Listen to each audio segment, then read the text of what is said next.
What if I told you that all the way back in December of 1994, Sega dropped a fully realized online-only subscription service for downloading video games, long before Game Pass, PSN, or the Wii Store, or really anything even resembling such a thing, existed on a console.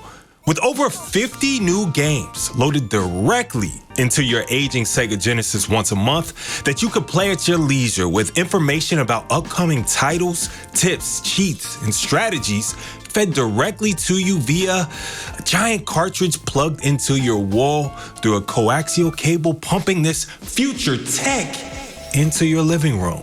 And what if I told you there were exclusive games that could only be found on this device, ones that were never physically released here in North America?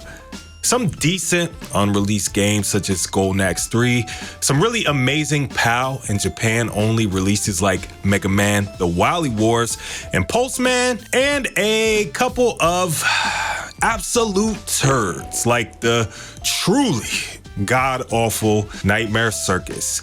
And now stick with me here. What if I also told you that I beta tested the damn thing? My mom worked for Time Warner Cable at the time, meaning I got to be the first to try it out. Yeah, I was a cool-ass kid in the 90s. Believe that. But despite playing nearly every Sega Genesis game there's ever been because of this ancient wonder of technology, one game always stood out to me like an insurmountable brick wall. Not to brag, but I was pretty damn good at video games come the mid-90s, having mastered much of what the console offered. Yet, this unclimbable Everest-esque game tortured my 9-year-old mind and controller-calloused hands. Try as I might, I walked away with my ego bruised and tail tucked, feeling the incredible sting of the dozens and dozens of monstrosities I'd face. And like the classic Lewis Black candy corn bit, I continued to try to pick up that controller, like your poor granny in the old folks' home, never realizing that the staff took the batteries out of the clicker so people would stop fighting over Happy Days or Springer reruns. Yet here I stand in 2026 at the big old age of 39, and I finally played and beaten Alien Soldier, and I gotta say, this might be Treasure's best game ever. Yeah, so follow me to the far-off year of 2015 as we embark on a Birdman piloting, nightmare-inducing, ew, what the fuck is that, brother, episode of the series in which we venture well beyond the rose-tinted haze to deliver a modern and fresh take on the games that you love. No sugarcoating, no fluff, no nostalgia.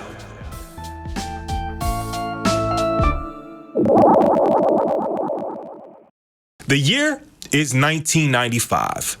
Toy Story becomes the first totally computer animated film of all time, and doing numbers while doing it. Grossing over 400 million USD, this little flick proved that the digital vibes were indeed the future. I guess Pixar really was light years beyond. On the analog side of film, Clueless introduced us all to some next-level rich girl fashion, well before the inevitable, painful downfall of Stacey Dash in the years to come. Hey, at least she looked good doing it, for the most part. TLC told us we better not chase them waterfalls, and Coolio's Gangsta's Paradise was a place we all were warned not to find ourselves in. Lots of cautionary tales in 95, it would seem.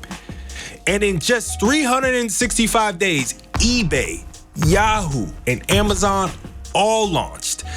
Now that's a trifecta right there. Who knew just how monumental this year would actually be for the digitally connected world, for better or for worse? But gaming was also going through a bit of a revolution. Not like that cheesy light gun game from Midway starring Steven Tyler during all the drugs. An actual revolution.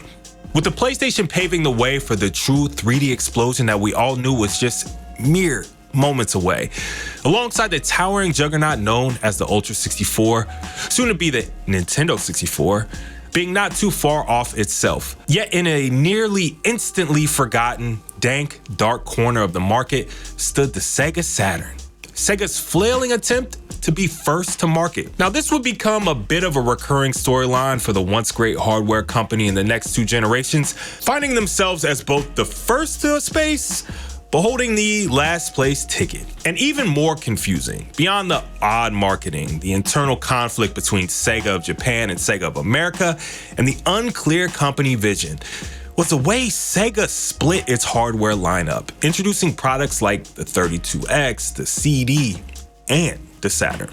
This fragmentation made it difficult to understand what Sega ultimately was trying to achieve. And their objectively most successful system, the Genesis, still had some throes of life in 1995, despite being well over half a decade old. Some of the best and my truly favorite games were released for it in that year, from classics like Phantasy Star 4 to Rise Star to Comic Zone and Beyond Oasis. Man, those of us still clutching the aging hardware, plenty of morsels left to pick off that bone.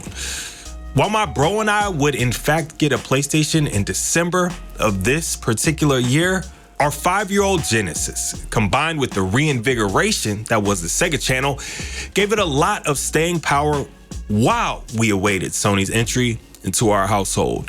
Which brings us to the game of the hour, Alien Soldier. A beautiful, bizarre, and pardon my French, hard as fuck boss rush game with more intricacies in its development and ultimate release than one can shake a lantern beam at. But why did this game confound pre-double-digit me for nearly 3 decades, ultimately to become one of the freshest and most incredible games, potentially a top 10 game on the entire console? Well, my friend, let's get into it. Today, Treasure is known by many hardcore gamers as a true gamer's delight. Your favorite YouTuber's favorite? Treasure, Ikaruga, Mischief Makers, Gunstar Heroes. The list of classics this company has put out over the years could fill a multi-hour video in itself, which I'm sure some retrospectives have covered in great detail many times over at this point, but let me do my best. Treasure's founder and president, Masato Maegawa, worked tirelessly for Konami throughout the early 90s. He and his band of merry devs worked on some real classic bangers such as The Simpsons arcade game, Super Castlevania 4, and Axelay. Upon pitching the concept for what would eventually become one of their most well-known games, Gunstar Heroes, to the folks over there at Konami, they were summarily rejected to go work on yet another sequel. Rightfully peeved and fed up with the K-hole, Masato rounded up his favorite programmers from the crew and founded Treasure. But this particular story isn't largely about Maegawa. The main character of Alien Soldier's tale, is a cavalier one-man army named Hideyuki Suganami. Acting as both designer and programmer from the get-go on Alien Soldier, Suganami described his goal as directly as possible. He wanted to make an entire game by himself. From programming to, quote, just about all the graphics, this guy was ready to put his whole heart and soul into this single project, despite working up against the clock of the console's quickly dwindling lifespan. Doing some quick and dirty math here, Alien Soldier would ultimately release in Japan in February of 1995, which was exactly 3 months after the Sega Saturn was already out. So, while the idea of being a one-man show sounded nice, after a year or so of grinding out every aspect of this game's development, that pressure was mounting. With the Mega Drive market quickly collapsing, Maegawa had no choice but to bring in the cavalry for Suganami, i.e., like 1 or 2 additional people. Man, it's kind of pretty dope that games used to be able to be made with such small teams and budgets, yeah?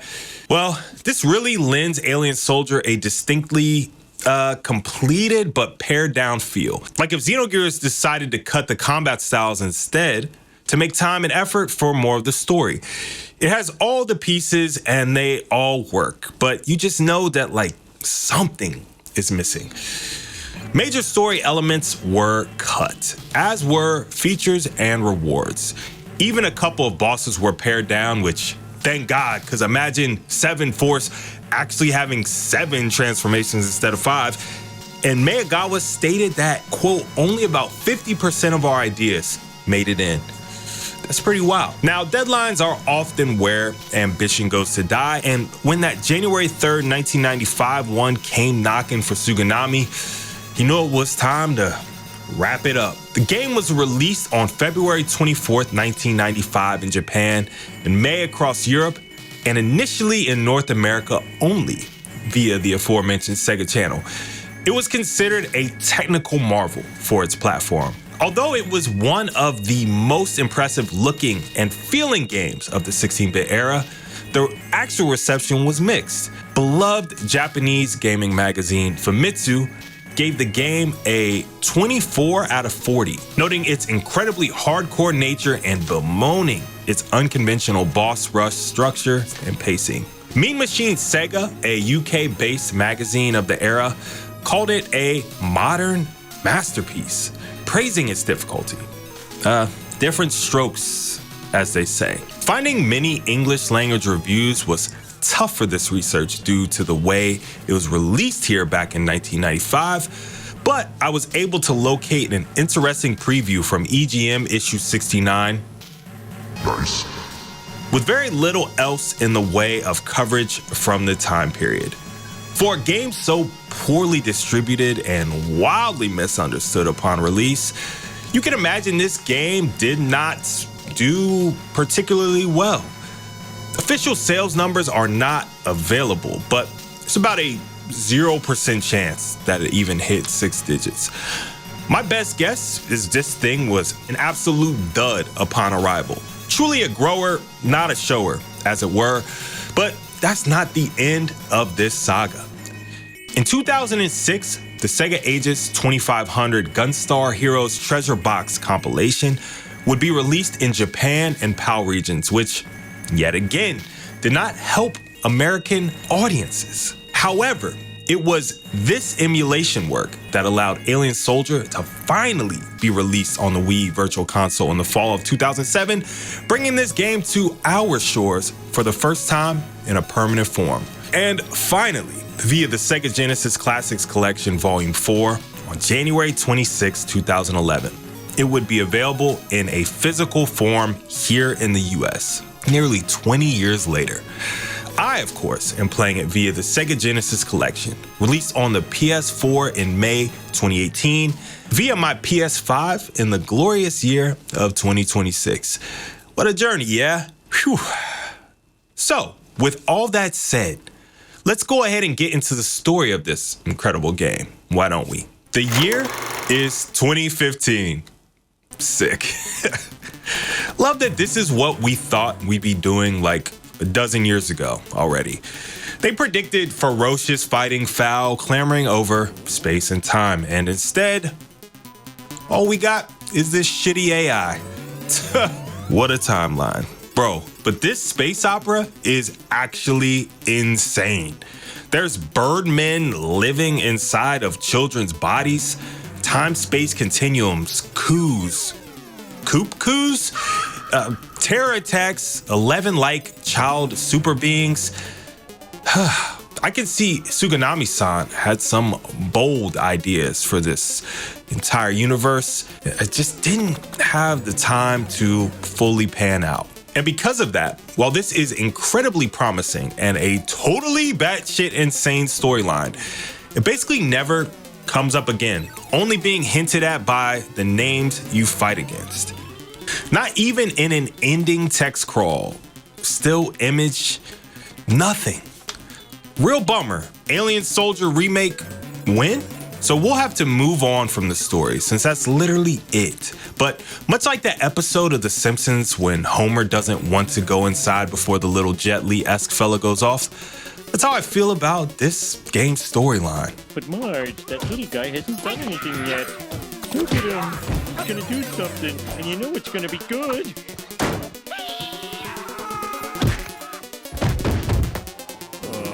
Real sad shit. Let Suganami cook. But you know what? Let's not fuck around. The gameplay is why you're here for this video, man, and hot damn, is it good. Step number 1, set this game to super easy and let go of your ego, big homie. You're gonna have to go full Eastern philosophy if you wanna survive with your self-esteem intact. Just trust me, bro. But once you set the difficulty and choose Game Start, you'll be whisked away to set up your weapons and play around with the controls. Someone at Studio MDHR loved them some Alien Soldier, I see. Now, if you're at all familiar with Gunstar Heroes, this selection screen may feel eerily similar. You have 6 choices. The Buster Force, a great all-arounder with a rapid fire. Flame Force, solid at short ranges. Sword Force, which requires sound timing and aiming as it is completely linear. Ranger Force, the spread shot that is great for large bosses. Homing Force, the weak but easy to fire option that lets you focus on your surroundings more than where you're shooting. And finally, the Lancer Force, a slower sword force with massive damage potential. You'll select 4 of these in any combination you want, along with how you'd like your status windows displayed. Whether you want bars, numbers, or to just, know fuck all about the status of your weapons, you or your enemy. It's all here. I love the Homing Force as I feel like it's a great beginner's weapon and you get your bearings and allows you to learn the boss pattern since you can focus on the way they move instead of worrying about where you fire. Now, I implore you to stop at the control test, not just for the swinging, groovy-ass music, but to get familiar with controlling Epsilon Eagle. Because this was built on the standard Genesis 3-button controller, you'll have to get used to some button combos that may not feel particularly natural. Hitting down and A to switch between shot modes never feels better than awkward.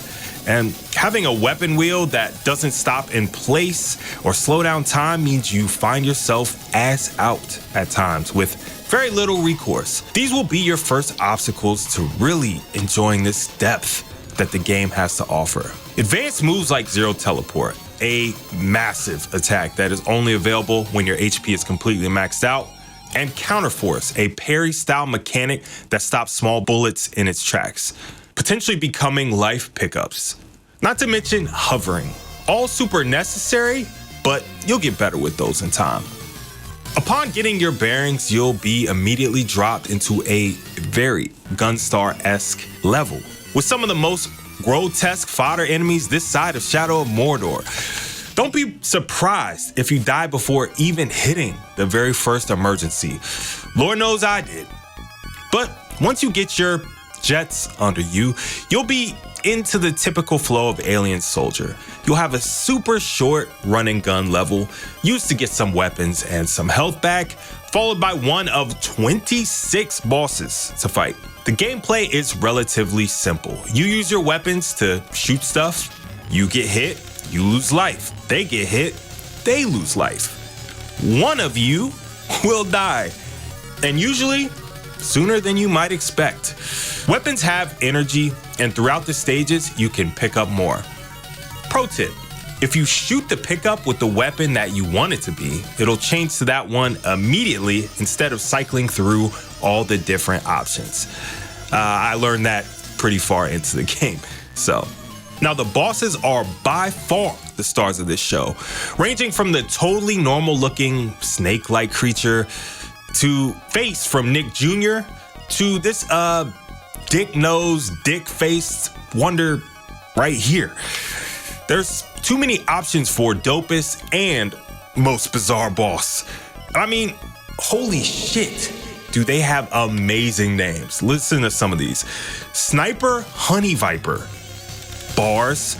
Wolfgun Blood Garopa. Wolfgun Blood. Wolfgun Blood is one name, by the way. Wolfgun Blood Garopa. Antroid. Android with a T, and it's an ant. That's a mechanical ant. Antroid. Oh my God. Absolute cinema. Literally shit I would have written at the ripe age of like 9. Incredible. But whether it's a relatively benign design, like a Yogi Frog, or giant multi-clawed wolfman. Your reflexes, reaction times, and butt cheeks will be tested. Because while there is so much nuance in this game as far as the mechanics go, there's not a whole lot to say except get good. I absolutely loved my time with Alien Soldier, reminding me a bit of another hard-as-nails game I bounced off once or twice, Bloodborne. It's one of those games that if it doesn't click, it just doesn't work. But I believe you're just a little more effort away from it really sinking in. I remember I came up to a boss around level 5 or 6, this weird-looking crab fella, and it all started to set in for me. The esoteric mechanics started to make sense. The super precise and accurate controls, unwieldy as they may initially seem, finally started to feel natural.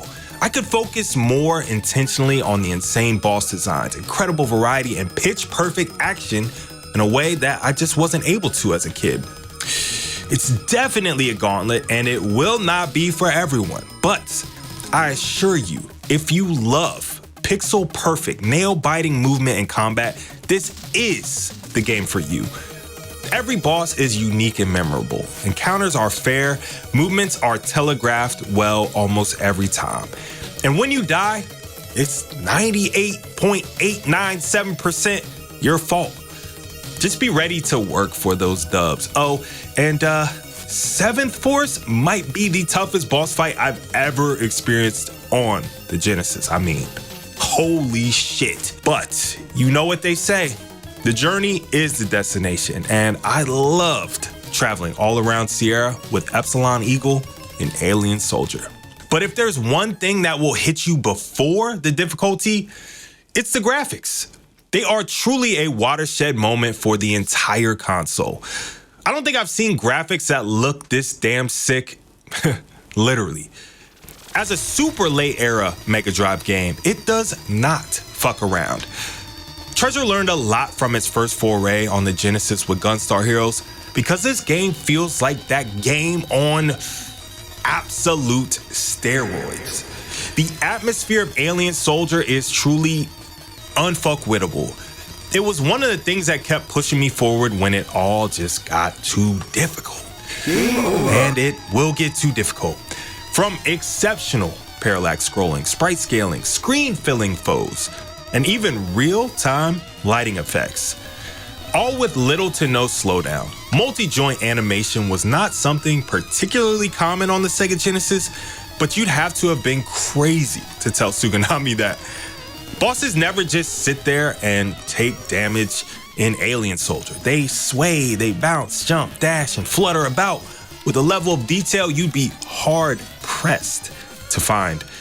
Even on other 2D games on stuff like PlayStation or Saturn, let alone on a system that first shipped in the late 80s. Man. And the craziest part about the look of this technical marvel is that it never becomes all that overwhelming. I mean, there are times where you can lose track of things, for sure. There is a fuckload of action happening on screen, as it were, but it rarely feels like it's because you can't see the action ahead of you. This game will barrel on with a level of manic confidence that we should all be a little jealous of. It feels like a mature evolution of what the system was capable of. Now, one of the coolest parts in the entire game happens in stage 14. I was genuinely blown away by the clever lighting elements in this space.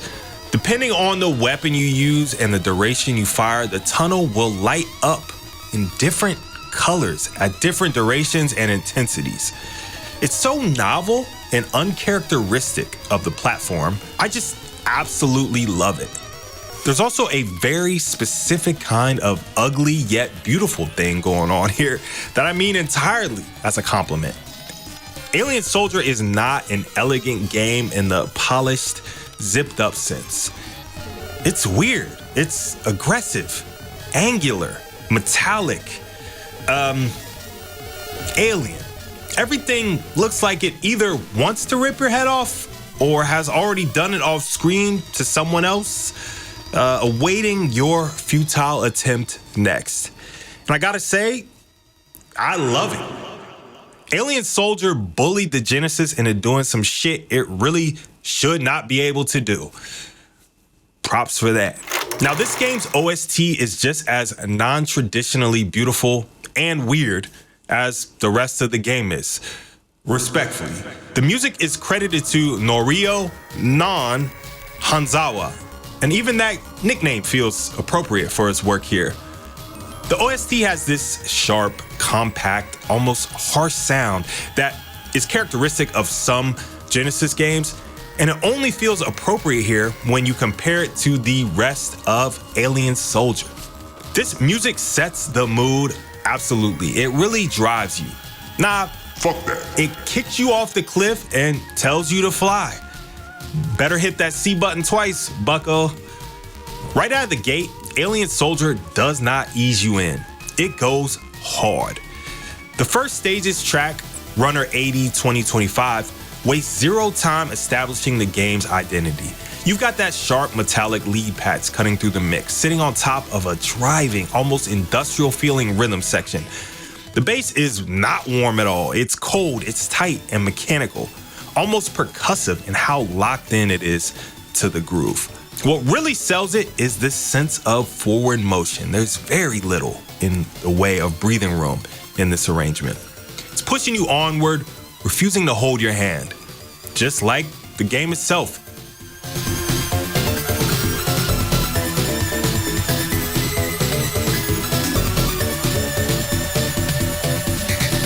Tracks like Seventh Force are where you really hear that Treasure signature. This one feels like it could have been plucked straight out of Gunstar. The song continues to evolve alongside the fight, shifting intensity and pace, layering in various new elements and recontextualizing the groove as it goes along. It has a lot of that arcade DNA at its heart.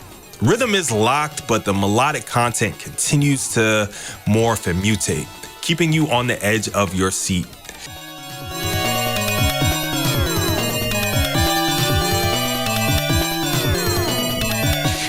I gotta give a shout out to the weapon select theme. It's got such a cool little bounce to it.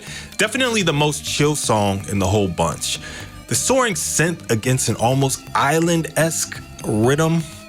The kick is all top end here with a bass line that walks right behind it. I love how this song sets the stage with a heroic vibe that prepares you for the total hellscape that lies ahead of you.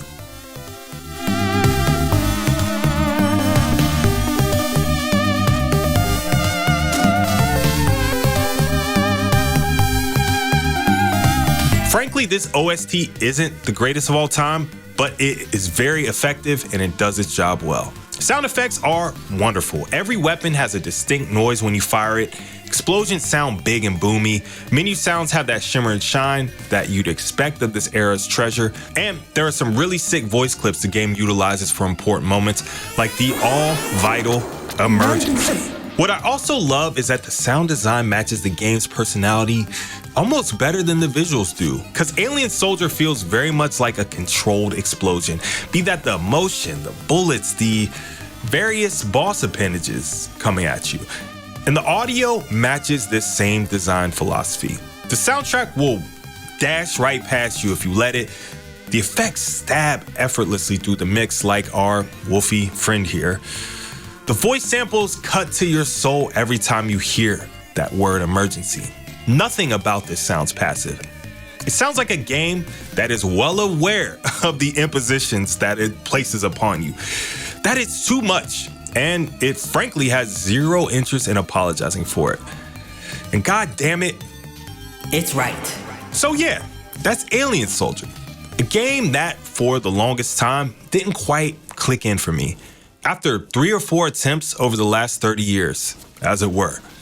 It felt less like a game that one plays and more like one that one endures, at least at first. This game humbled the hell out of 9-year-old me, and it humbled the hell out of 39-year-old me. But that kid back then just wasn't ready, I guess. Because Alien Soldier is something beyond the standard definition of difficult. It's demanding. It demands your effort, your execution, your learning. It's loud, aggressive, and unapologetic. And it dares you to bring that shit right to its face. And let me tell you, if you do indeed bring that shit, you will not regret it. Because when it all locks in, it really does lock the fuck in. Not for its time, not on the Genesis, ever. So yeah, it took me nearly 3 decades to finally do it, but I have beaten Alien Soldier. And you know what? It was worth every single second. So that's gonna do it for this episode of Nostalgia. Like if you like, subscribe if you love, and follow me everywhere at TheGamersician. Let's keep the convo going. And definitely watch this video next, all about another Sega Genesis classic starring an anthropomorphic mammalian friend. As always, I'll see y'all next time. Don't break too many controllers over this one, alright? Peace.